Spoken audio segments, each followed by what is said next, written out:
All right. Camera's rolling. Audio's rolling. All right, in 3, 2, 1. What up, what up, what up, what up, what up? It's your boy. Travis Shots back at y'all again, man, with another Untitled podcast. Well, look, we working on that. You know, it's a work in progress. We're trying to get the equipment right, you know. Just a lot of, you know, you got to make sure you finesse it, man, and make sure it look good. But today, I'm talking with a legend, man. Matter of fact, I got. Not only is he a legend, he's somebody that'll whip your ass in dominoes. Apparently, almost definitely.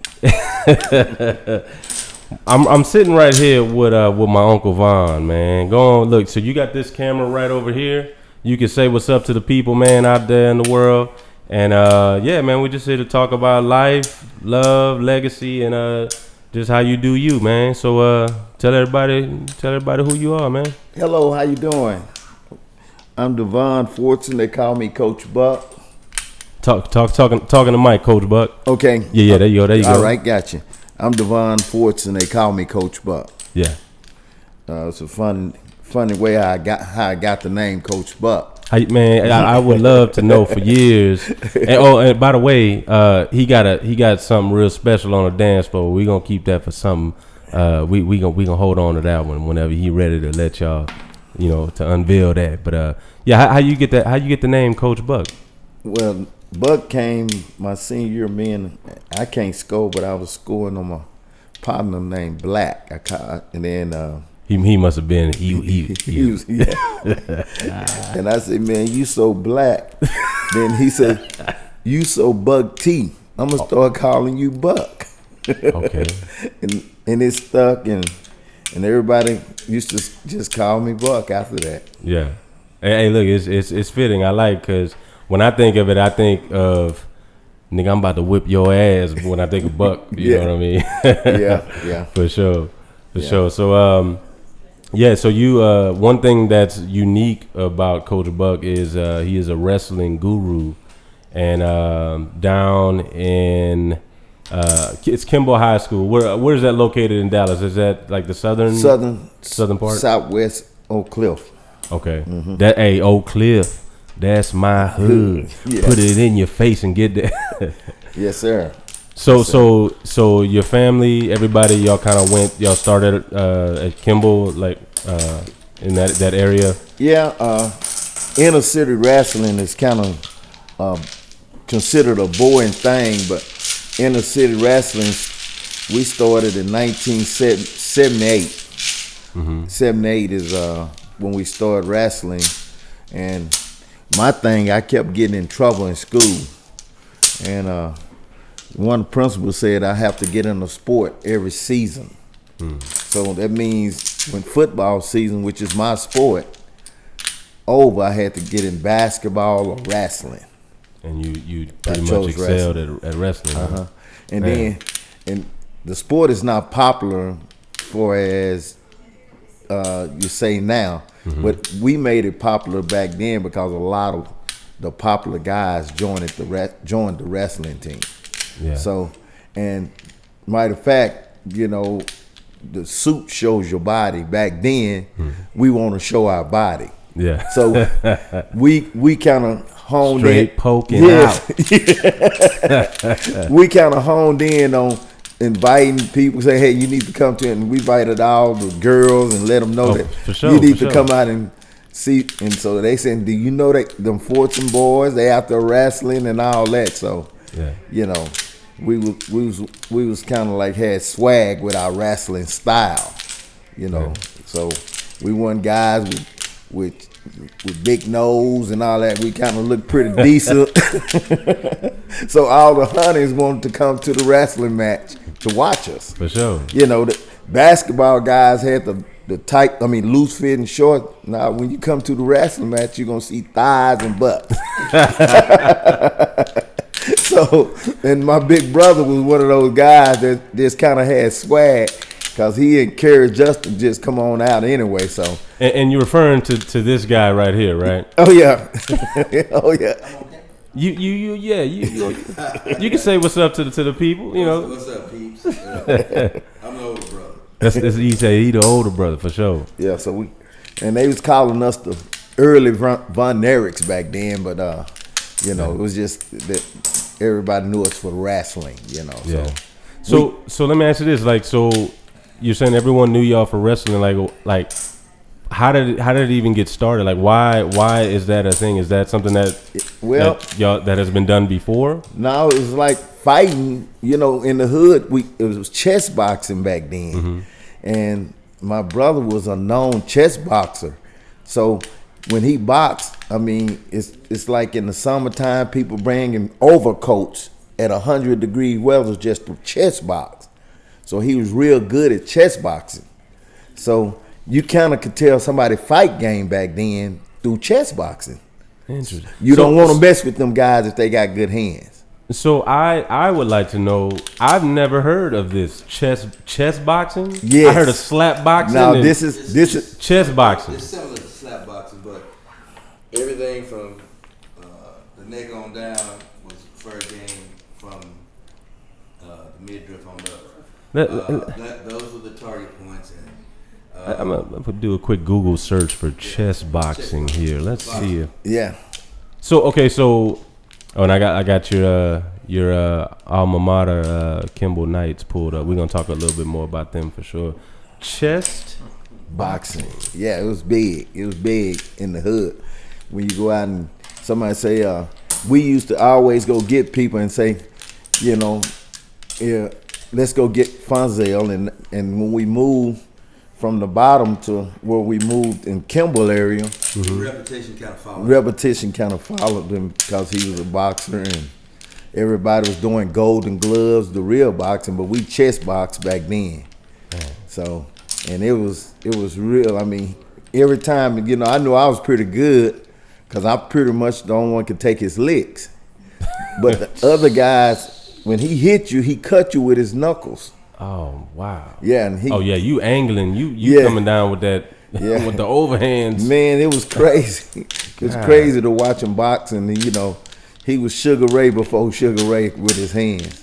Man, so, and it kind of gave you street credit when you can box real good. Yeah. So when in wrestling came, you know, all three of us wrestled like you got one guy.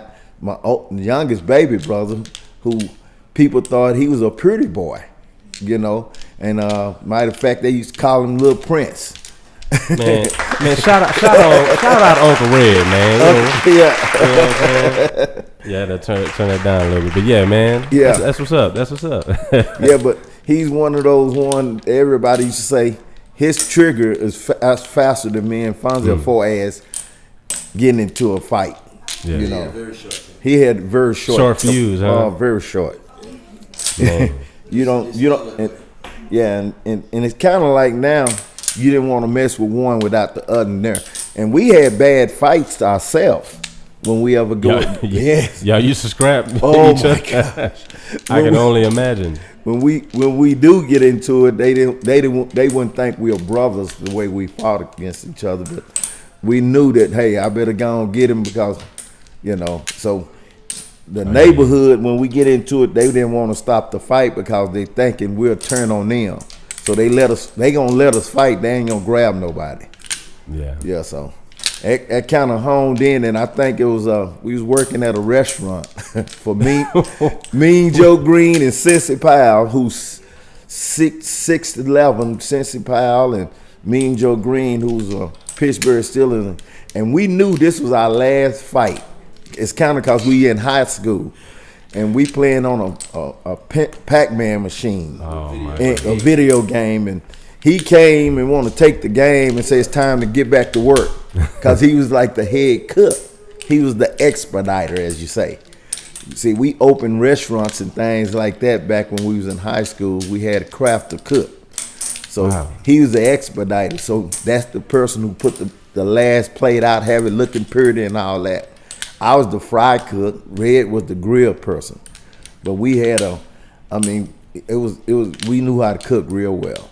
So, but this particular time, he got mad and he always tell us what to do and all that. This time, he wanted to come take me. I'm playing the game. It's time for you to go back to work. I say, but I don't recall it happening that way. It didn't happen like that? I don't recall that. It's his memory, though. Yeah, it happened exactly like it. And we hadn't had a scuffle in a while, but then this particular time, everybody seen it brewing up, and here we go fighting in the restaurant over a Pac-Man machine. Wow. Mean Joe Green, Cincy Powell could not hold us. Dang. They couldn't stop us. And so the key thing happened was, I don't even know if you remember this, my daddy came. Pulled up. And and he just kind of came and just said, and we stopped. Because he just gave y'all a look. He gave us the look, and we know we gotta stop. So it was crazy how it happened. We like, there go Daddy. Somebody done called.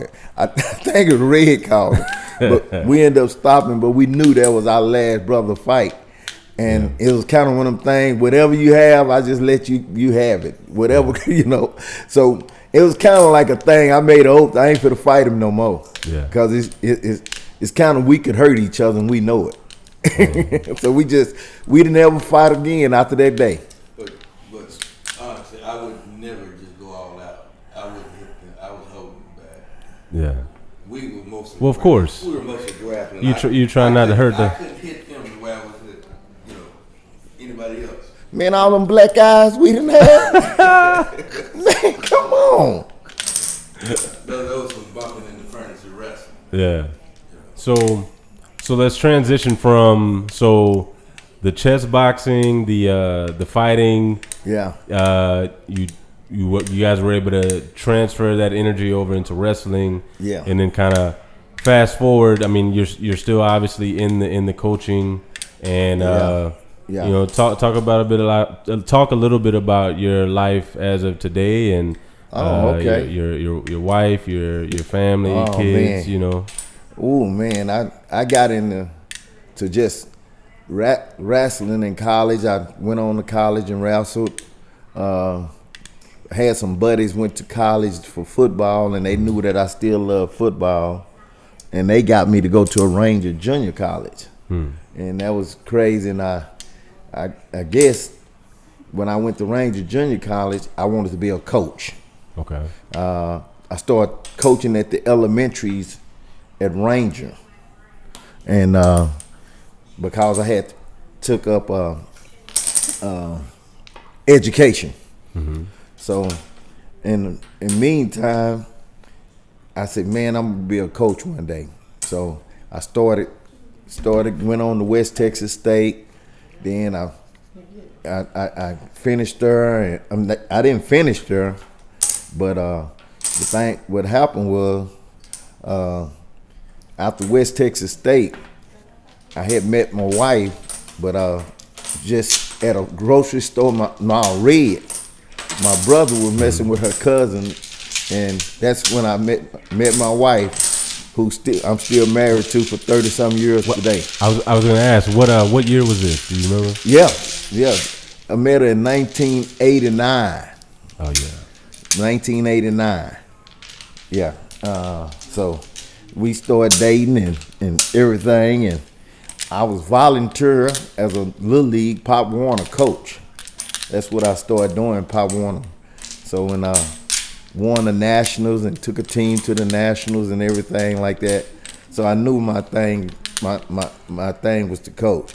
Yeah. And making a little money at the store, and she's still hanging with me, and so once I got through with that, I still didn't have my degree, but I said, man, let me go try to get in school and go coach. So I became a TA, teacher assistant. I became a teacher assistant at Kimball. My old school, Kimball, they hired me as a TA. Okay, nice. So that was the beginning of my coaching, because I became a coach, and I said, I want to start wrestling. And I told Coach Jones that, and Coach Jones said, "You can do whatever you want to, baby." And I said, "Because you're original Kimber Knight." They had dropped the program. They had dropped the program. Wrestling had For a couple stopped. of years, and when he hired on as a TA, he felt like he was compelled to do it because Wow. it gave kids who weren't football or basketball or track talent. It gave them an opportunity to do something that they could excel in and possibly earn a scholarship to further their education. So Yeah. That's what it really did. Plus, he was getting to do something that he enjoyed doing all along anyway, which was being on the mat. You have to fall in love with the mat in wrestling because that's the concept, and it's a very disciplined sport. And once you master or you get into it, and you fall in love with it, it helps you in every facet of life. Every facet of life, especially on the athletic playing field. Which is why he has his grandson, my son, wrestling. I know nothing about wrestling, and I'm not even gonna pretend to. But I tell you what, man, it's fascinating to watch and see it, and that's pretty fascinating that you helped revive something that was removed. Yeah, it was removed, and a lot of time football coaches had the thing saying, "I don't want to get that program kind of started because kids have to cut weight and they thinking now they want big." And most of the time, if I say I have a bullet that shows how a PowerPoint that shows how football and wrestling coexist together. Like in Pennsylvania and places like that, the sport is real big, But down here, in some parts of Iowa and Oklahoma, when you get up, Midwest, it's that sport is almost as big as, in most cases, it's bigger than soccer, but it's second to football. In some of those universities, believe it or not. Yeah. Really popular. You have some of your future Olympians come out of those programs. Right. So reviving it, and the success started pretty early for me. I had to wrestle on a mat that they used. It was muddy. Football team had messed up the mat, so I had to go and scrape and things like that to try to get it clean. And oh man. Yeah. So. Let me.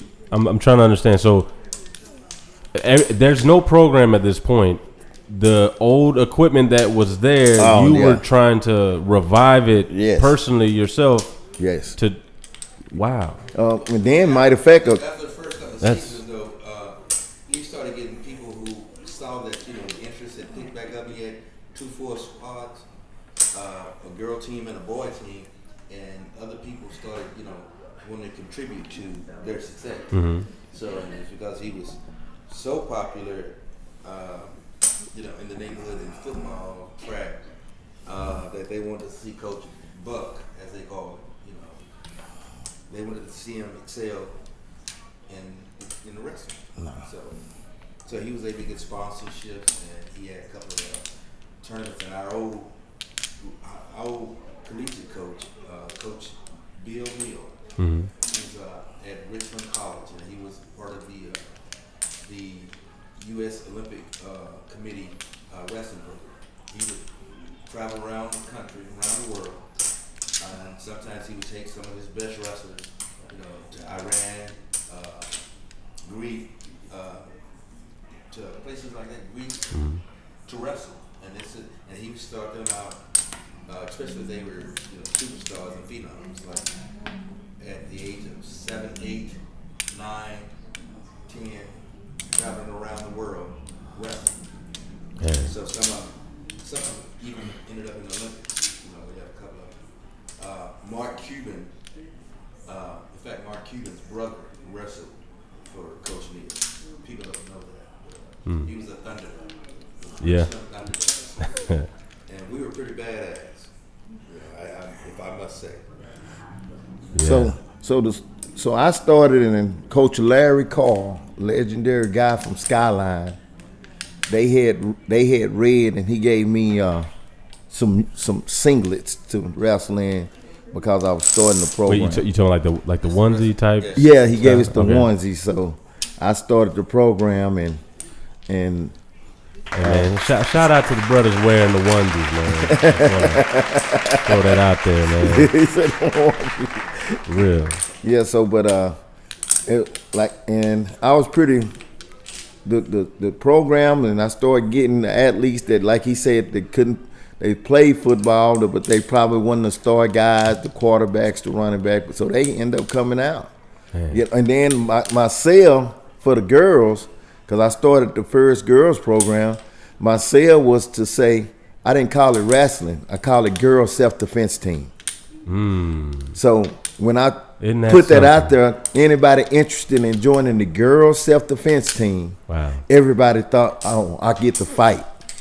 So they get to say some psychological stuff, right? Yeah. I mean, just a simple name change, yes, for sure. Yes. That's very cool. Yeah, so I did that for that reason, because people thinking wrestling, they thinking I'm butch and all this and all that. So I had probably I had a poster, and every time that everybody saw my girls wrestle, schools like SOC and all of them say, hey, can I get a picture of your girls? How do you attract beautiful girls to wrestle? I said, all I said was just one thing, girls self-defense. And a lot of time I get into with my principal, and I say, if a girl been fighting and things like that, before you suspend her, let me have her. So one young lady was getting picked on because of the way she looked. She said, they just jealous. And I said, they sure is, girl. Yeah. I just want to make sure you prepared when they come at you. Yeah, that's awesome. And I hear that a lot. Like with females, kids, some are cuter than others, and usually they get picked on. They get picked on. Yeah, I understand how that goes. Yeah, and I had a niece that came, and she was a 2-time state placer. Nice. So, but the thing she did is just because I'm her uncle, and she's saying, and then because it was a struggle, because she didn't really want to wrestle at first. And my sister, who's an athletic-minded person too, kind of like, let's go and stay out there. Look, there's a dispute over on the domino. Go. What is happening here? All he needed was 15. He needed 15. And he took 15. Yeah. Ladies and gentlemen, we got Dale in the house on the dominoes too. Yeah, he's from Corsicana, and he was talking noise yesterday.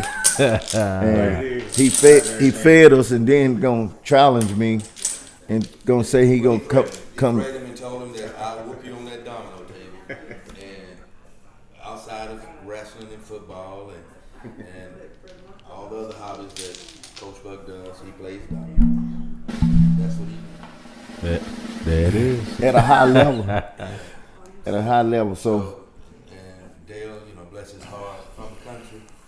And Corsicana, the talent is not like city. So shots fired. City, But every now and then, Dale show some grit and he get a game in. Yeah. You gotta get him. He gonna let you hear about it. Yes, sir. Right there. So Coach, couple more questions for you, man. So, what legacy do you want to leave after you hang the wrestling up, man? Man, like I say, I done had over 15 all-staters since I started the program. I done been to state I've been to state over 20 years in a row taking someone to the state tournament. Wow. I have the only 2-time state champ in DISD history. So ain't nobody, like I say, ain't no girl or boy. Shout out to that, man. That's clutch. Yeah, so for real. So it's hard to just get to state in any sport, but kind of like to get to it 20 plus years. Right now, I'm 20 plus years going to state or taking somebody to state. So it's kind of like I'm kind of a mainstay that everybody notice me when they come in by my hat. They gonna say, there you go again. I'm gonna have my hat, probably my vest on, and representing my school. And the thing I want to do is make sure that kids have an opportunity to have another marble in the hat. Other than football or basketball, you can have another sport that you can do. And wrestling, girls wrestling saved the sport of wrestling. So what happened, they was getting ready to take wrestling out of the Olympics. But it was the fastest growing sport than any other sport. Wrestling, girls wrestling, was the fastest growing sport in America. So lots of girls are doing it. And a lot of time, people use things like karate or something like that they want to put their kids in. Mm-hmm. And a lot of time you see it, I'm putting my baby in here so they won't get bullied. I have never seen a person that knows how to wrestle get bullied. Damn. Yeah, I have never seen it. Never. Yeah, that is a fear of mine, that you end up going off on somebody that wrestle and you get slammed on your shit on the concrete. That's why I don't mess with nobody. I stay to myself because you never know. You never know. You never know. You never know. So the legacy I like to leave is just making sure kids have an opportunity and go down in history as an inner city wrestling coach that, you know, that send more kids to college, send more kids that's all state. Like I say right now, they gave me this ring off of someone just saying, hey, where's your ring that you won for the girl? And I just got this ring a year ago. Wow. And she won it 5 years ago. Wow. So, but the school board member seen it, and Ms. Foreman said, hey, he need his ring just like any other sport. He need his ring too. Yeah, he need his ring too. So she saw fit to make sure I have my ring, and I called the young lady back, and 4 years even after the state champs that she did, this colleges still want her as of last year. Wow. I mean, that's how dominant she was at the sport, and she was USA Today Wrestler of the Year. She was also on billboards and everything like that. So, I mean, what is her name, by the way? Oh, her name Destiny Miles.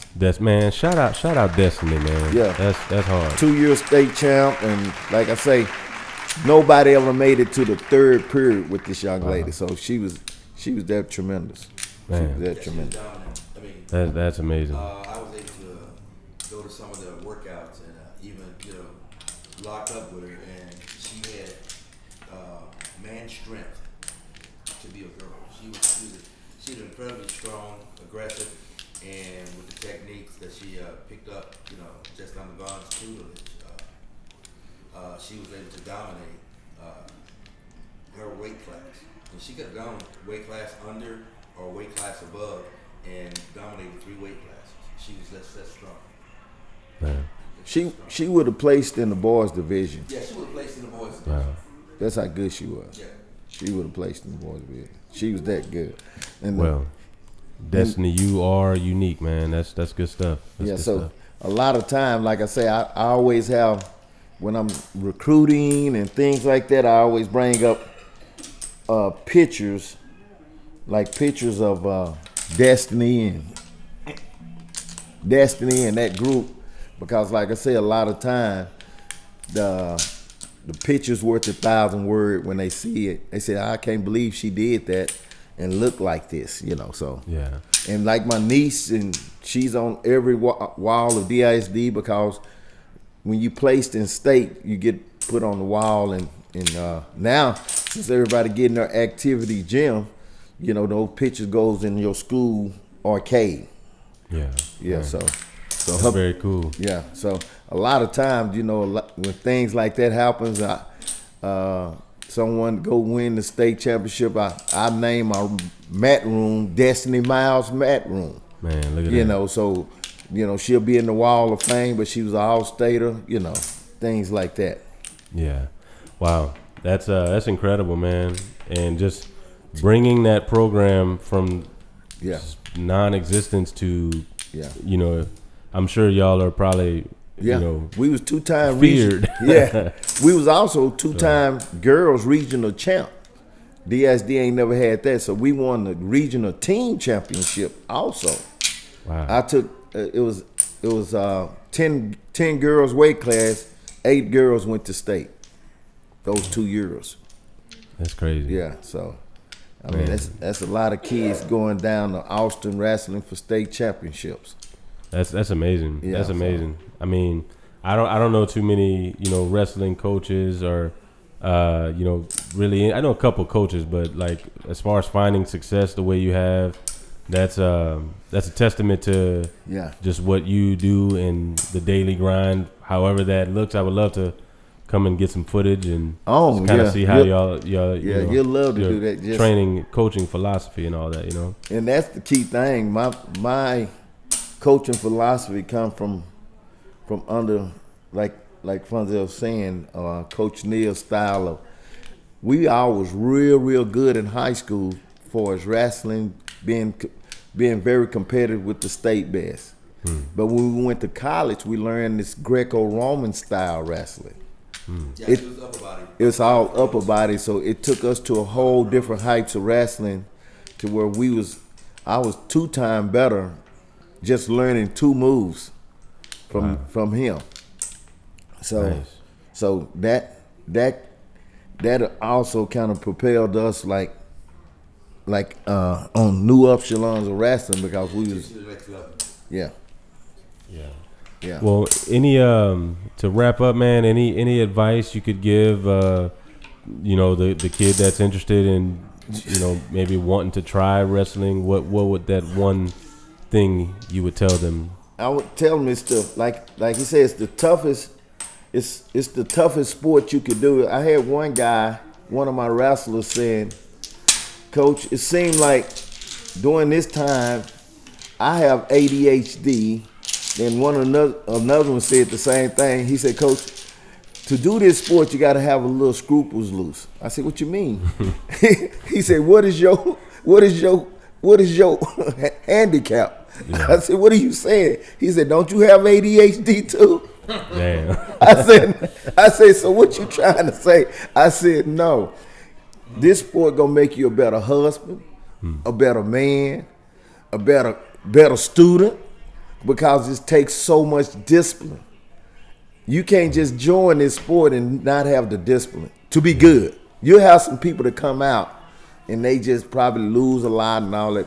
To get to a point to where you don't winning and being disciplined, it's kind of like a lot different. Because when I get a guy that's the ultimate football player and he never wrestled, and he come out there to wrestle, he said, "I can't do this."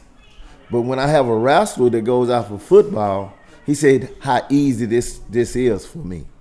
So one thing I tell a guy, I say, wrestling, when you try to wrestle and go play football, wrestling make you a better football player.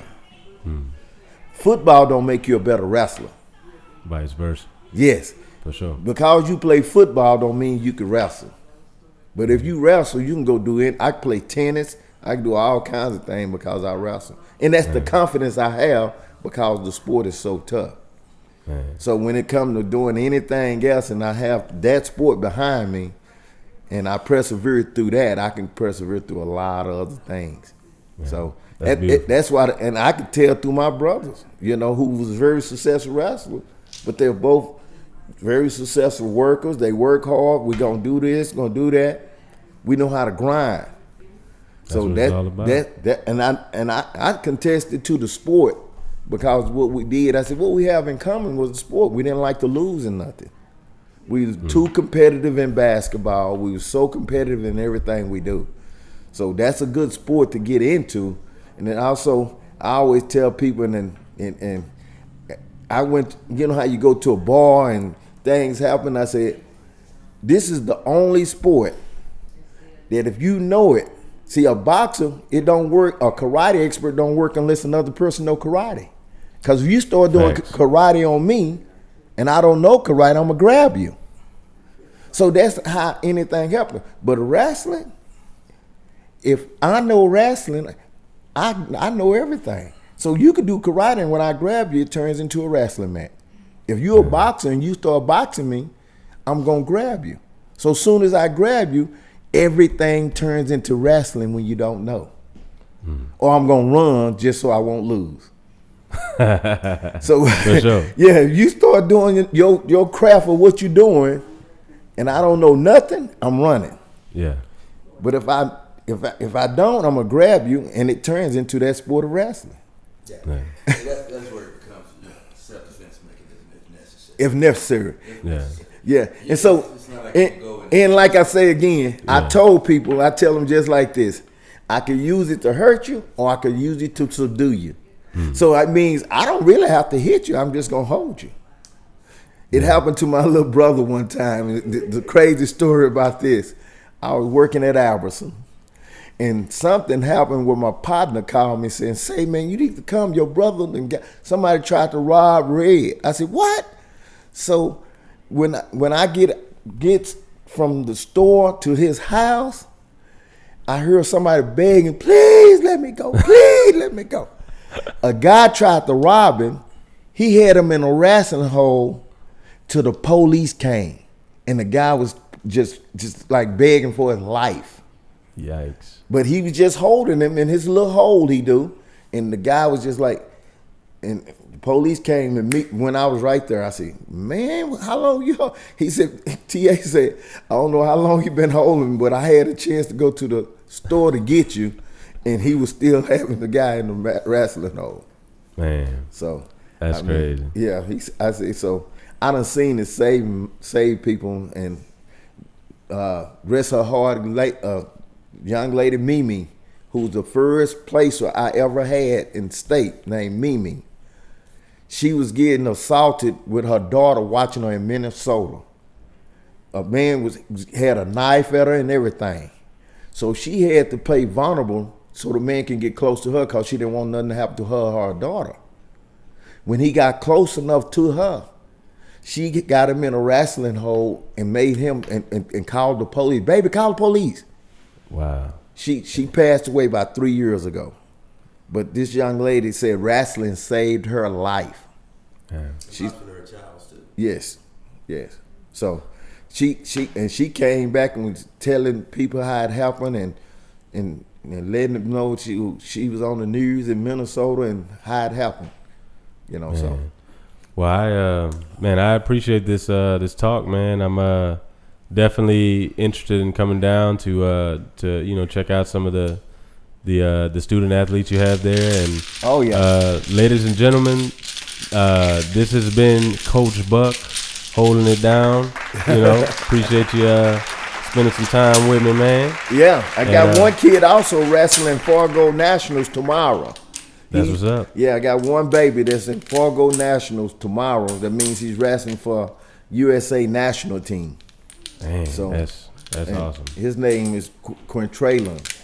Hey, Quintraylon, you got the best professor out there, man, in the game. So do your thing, my brother. Good luck with everything. But until next time, it's your boy Travis Schatz, sitting here with Coach Buck, wrestling legend, Dallas, Kimball. Let's go. We out.